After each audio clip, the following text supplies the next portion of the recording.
이제 여러분과 한번 글쓰기 하겠습니다.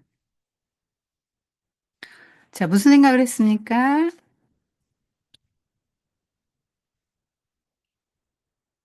아, 윤건이. 저는 이번에 가인과 아벨의 이야기를 들으면서 네. 기회를 주시는 하나님, 용서의 아, 기회를 주시는 하나님을 느꼈어요. 아, 기회 주시고 용서하시는 하나님을 주목하게 되었다. 음, 윤건이 하나님에게 주목해서 잘 이렇게 강의를 들은 것 같아요. 자, 그러면은 이걸 어떤 식으로 전개를 할까? 3단으로 써야 된다 그랬는데 어떻게 하면 좋겠어요? 맨 처음엔 뭐가 들어가면 좋을까요?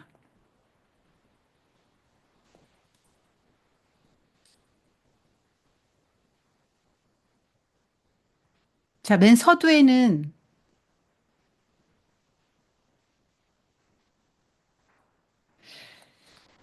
자, 하나님에게 주목했잖아요. 수아, 그래요. 나가고 다음에 글쓰기 어려우면 전화하세요. 나가도 됩니다. 자, 윤건아, 마인드맵을 해도 되고, 3단 글쓰기를 해도 돼. 마인드맵은 선생님이 4강해서 올려준 게 있잖아요. 그거 보고, 또, 그, 글을 쓸 때 3단으로 하는 거는 그 마인드맵 중에서 등장인물 중에서 하나님 요 부분 분석한 거를 참고해서 하면 돼. 선생님이 5강 마인드맵은 선생님이 다음 주 화요일쯤 시간이 날 것 같으니까 그쯤에 올려줄게요. 자, 윤건이는 가인과 아벨에서 기회 용서하시는 하나님 이렇게 했는데 요거 갖고는 조금 전체를 담아내기엔 부족한 생각이 들거든? 자, 가인과 아벨의 핵심 주제가 뭐지? 가인과 아벨의 핵심적인 주제. 네,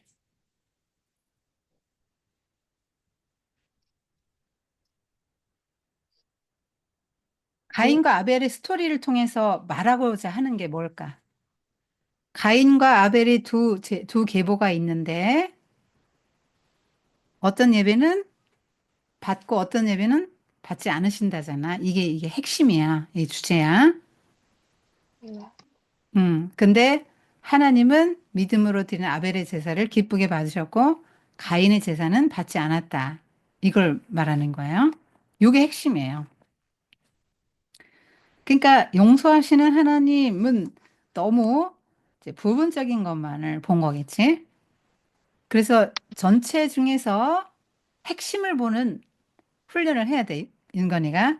그러니까 전체 핵심 중에서, 전체 이야기 중에서 부분적으로 하나님의 은혜를 끌어올 수 있어. 왜냐하면 그 아벨의 제사도 역시 하나님의 은혜거든. 대속의 은혜잖아.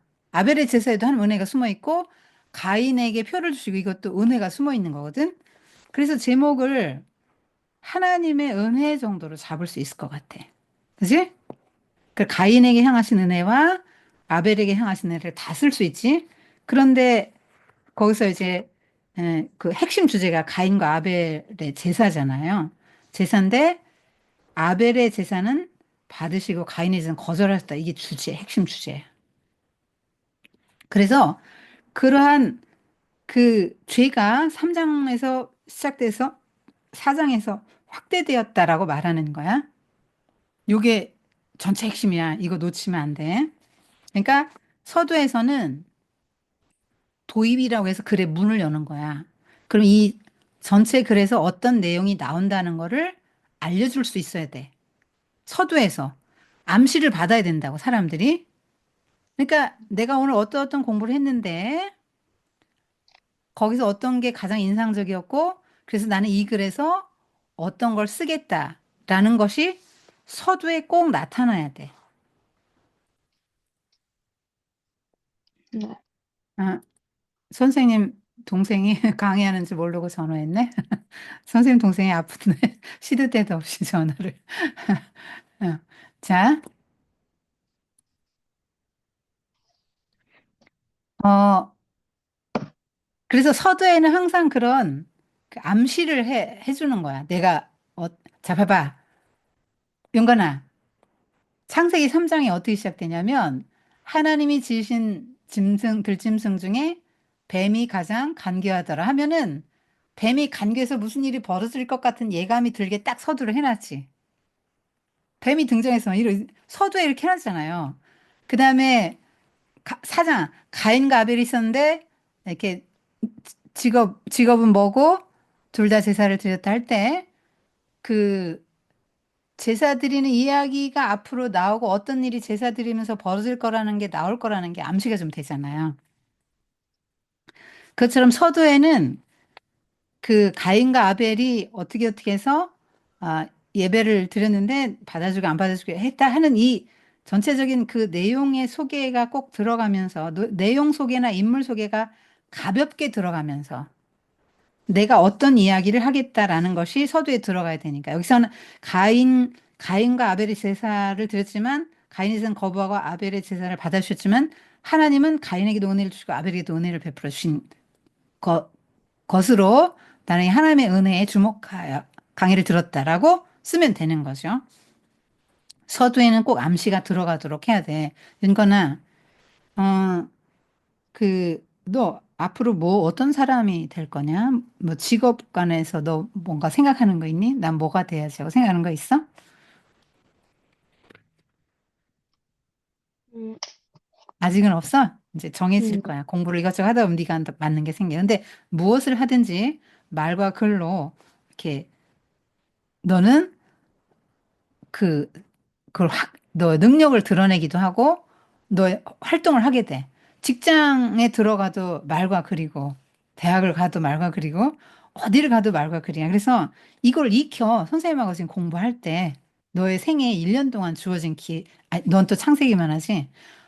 너에게 얼마 안 있어, 이 기회가. 그러니까 나하고 함께하는 기간에 이 글 쓰는 형식과 틀을 외우라고.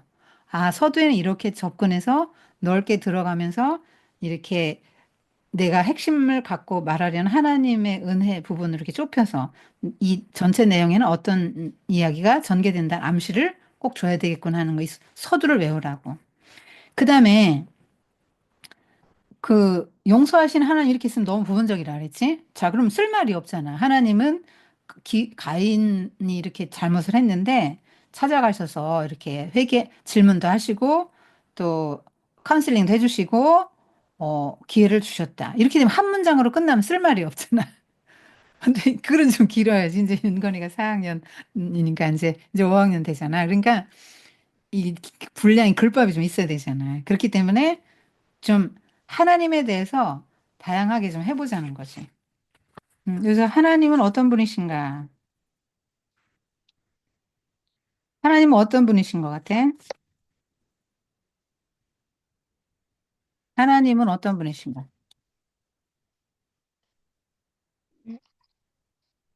음?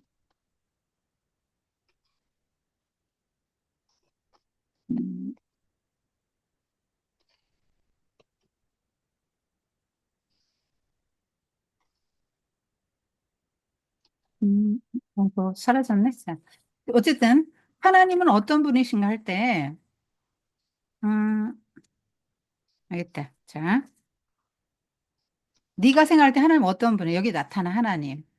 자, 자, 가인에게 기회를 주셨다에 주목한 것 같은데 하나님의 은혜, 기회보다도 은혜에 중점을 둔다면 가인에게 베푸신 은혜하고 아벨에게 베푸신 은혜하고 이렇게 두 개를 본문에 꼭 써줘야 돼.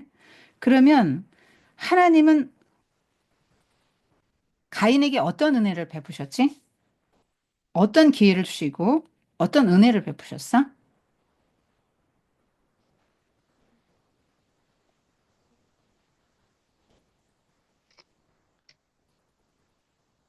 네, 그 아벨을 죽인 죄를 용서받으셨어요. 아벨은 의롭다 인정하시고 죄를 용서해 주시고 하는 은혜를 베풀어 주셨다. 또 그다음에 가인은 가인에게 베푸신 은혜라고 생각되는 건 뭐야? 기쁘신 는 응? 그거 그 표를 표들 주셨죠. 자, 윤건이는 표를 주셨다. 이렇게 하나만 말했는데 은혜가 더 있거든요. 자, 뭐냐면 하나님이 몇 번 찾아갔죠? 가인에게?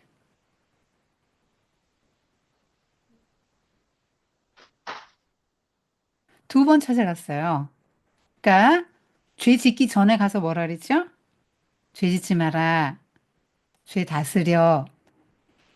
죄 다스려. 하고 찾아가셨잖아요. 1번. 그러니까 은건이가 어떤 주장을 할 때 하나님은 참 은혜로우시고 기회를 주시는 분이다 할 때는 근거를 대야 될 거 아니야. 그지? 윤건아? 그렇게 주장할 네, 땐 근거를 대야 되는데 그 근거가 뭐냐면 찾아가셨다 죄인을 2번이나. 응? 2번이나 찾아가셨다. 그래서 죄를 다스려라 하시고 또 선을 행하라 이렇게 말씀하셨다. 이거는 뭐냐면 제사가 아벨의 제사처럼 기쁘게 받으시는 방법을 알려준 거예요. 제사 네, 방법 알려줬잖아요. 그죠? 근데 제사 방법 알려준 대로 했어, 안 했어? 삶은 그냥 그대로고 곡식만 가져갔어. 삶을 고쳐야 되는데. 그렇게, 그걸 못했지. 근데 그랬지만 찾아가시고 관계를 끊지 않았다. 이게 은혜죠. 여러분, 만약에 은견이가 잘못해 넘어가 내쫓았어. 넌 나하고 완전 끝이야. 다신 집에 들어오지 말고 완전히 끝났어. 너무 고통스럽겠죠? 그죠? 근데 엄마는 윤건이가 잘못해도 언제나 또 받아주시잖아요. 그같이 밥도 주시고 하잖아요. 잘못했어도. 그죠? 네. 그처럼 하나님도 죄 지었는데 관계 끊지 않고 찾아가시고 어떻게 하면 네가 제사를 내가 기쁘게 받아주는지 또 카운슬링 해주셨잖아요. 그런 것이 그런 게 첫 번째 그 기회를 주시는 거예요. 그게 기회 주시고 은혜 주시는 거잖아요. 그게 그죠? 자, 생각을 이런 식으로 구체적으로 정교하게 해나가라고 인거나 자, 그냥 무조건 용서하시고 기회 주신 하나님 표 주셨어요. 그냥 이러지 말고 더 구체적으로 어떻게 하나님이 가인에게 기회를 주고 은혜를 주셨나 찾아갔잖아요. 다스려 선을 행해라 이렇게 하고 그 어떻게 하면 네 제사가 받아들여질 것이다라고 경고도 하시고 카운슬링을 해주셨단 말이에요. 그 다음에 또 큰 은혜는 뭐냐면 지금 윤건이가 말한 표 주신 거죠. 자, 여기다 이제 이렇게 말할 수 있겠죠. 자, 윤건아, 표 주신 게 왜 은혜지? 왜 은혜야? 왜 기회 준 거야? 왜? 왜를 항상 생각해봐.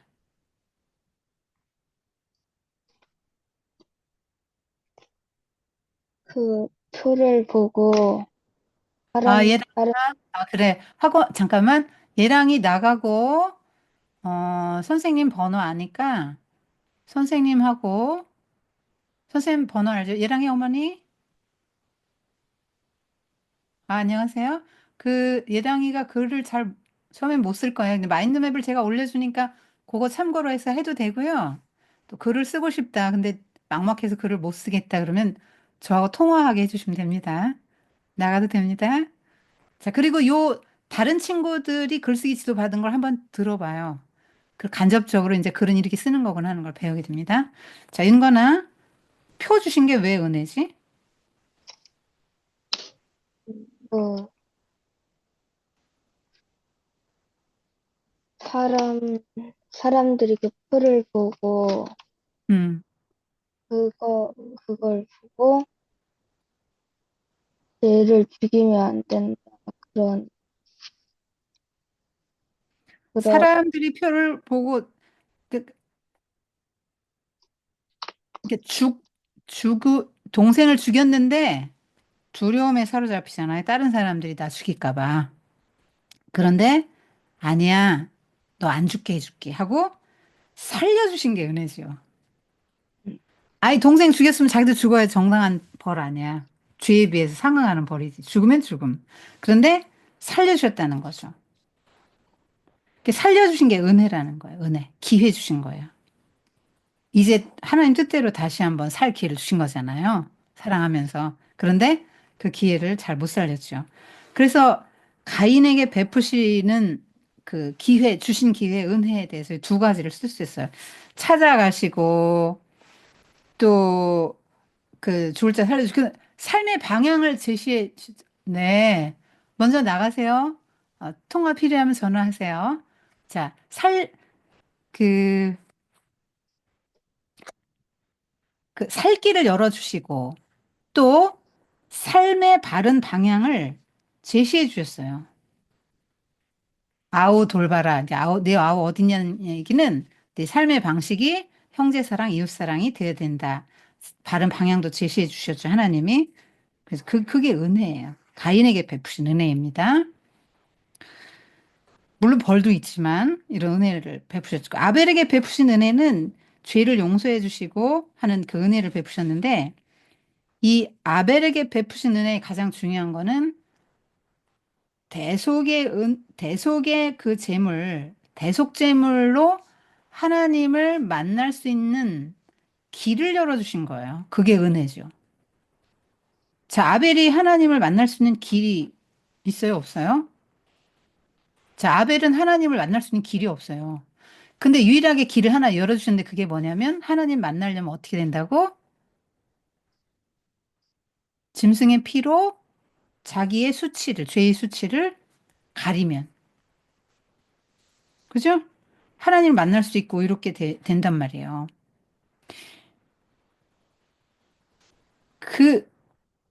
그, 그것이 은혜죠. 아벨에게 주신 은혜죠. 그리고 아벨에게 준 은혜가 또 뭐가 있냐면 이 사람 이름이 허무하다, 헛되다. 그리고 이 사람은 좀 약자라고 했잖아요. 가인에 비해서. 박해받잖아요. 가인에게 박해받는 약자예요. 근데 약자의 입장이었기 때문에 하나님을 더 의지하고 사랑할 수 있었어요. 아벨은 그게 큰 은혜인 거죠. 약한 것이 은혜예요. 약한 게 은혜. 이해는 안 되지만, 그죠?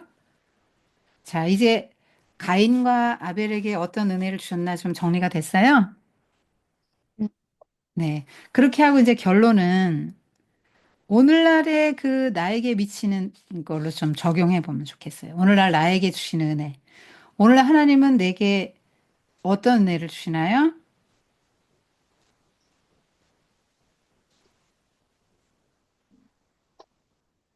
예배 드릴 수 있게 섬기, 해주셨잖아요. 예배.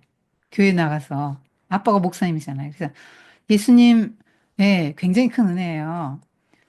예배 드리러 이렇게 나가서 하나님 면전에서 하나님을 뵙고 하나님 자주 만나고 하나님과 이야기하고 교제하고 하나님을 닮아가고 하나님처럼 살아갈 수 있도록 해주시는 것보다 큰 은혜가 어디 있어요. 그 다음에 살인자 가인의 죄도 용서해 줬다면 윤건이의 죄는 용서해 주실까 안 해주실까? 용서해 주시. 해주죠. 그렇지. 그런 것도 은혜고.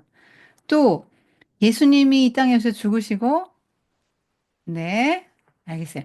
예수님이 이 땅에서 그 오셔서 십장에서 고난받고 죽으시고 한 이런 것들. 그래서 우리로 하여금 담대히 하나님 앞에 직접 나가서 두려움과 수치심 없이 하나님 앞에 나아갈 수 있게 해주신 것이 은혜죠. 이게 이제 예배의 은혜에 포함되는 건데 이런 거 다 은혜죠. 그리고 잘못해도 버리지 않으시고 계속 찾아오시고 말씀하시고 그런 것도 큰 은혜인 것 같아요. 자, 우리 인건이는 자기 생각을 잘 말해서 참 좋고 이렇게 3단으로 글을 쪼개서 서두에는 전체적인 거, 그다음에 암시 들어가는 말, 그다음에 중간에서는 제목과 관련지어서 그걸 더 확장시켜서 구체적으로 세세하게 자기의 주장에 대한 근거들을 펼쳐주고 마지막 부분은 이제 나의 삶을 돌아보는 거죠. 그동안 그 윤건이는 하나님의 은혜를 언제 느꼈나? 뭐 그런 거 쓸 수 있죠. 언제 하나님의 은혜를 느꼈나? 근데 오늘 강의를 들으면서 하나님의 은혜가 어떻다는 걸 더 느끼게 된 부분들, 그런 것도 한번 해보고. 음, 그리고 오늘날 또 나는 이것이 은혜라는 거를 새삼스럽게 좀 깨달았다는 걸로 마무리하면 될 것 같아요. 자, 윤건이 마인드맵이 좋아, 글이 좋아?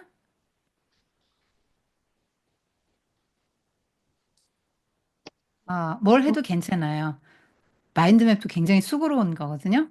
전체 내용을 다 요약해서 이렇게 담을 때 기억도 하게 되고 전체를 볼 수 있어서 마인드맵도 굉장히 좋은 것 같아요. 선생님이 일단 해서 올 테니까 참고해서 그 마인드맵을 하든 지금 이거 해준 이야기를 한번 다시 들으면서 이렇게 메모하면서 해서 글을 이렇게 전개해야 되겠구나 걸 글을 배우세요. 한번 써보세요. 누구 도움 받으면 안 됩니다. 윤건의 힘으로 써서 선생님에게 보내면 선생님이 또 다시 첨삭해주고 그렇게 해줄 테니까 짧아도 괜찮고요. 윤건의 힘으로 써보세요. 수고 많았습니다.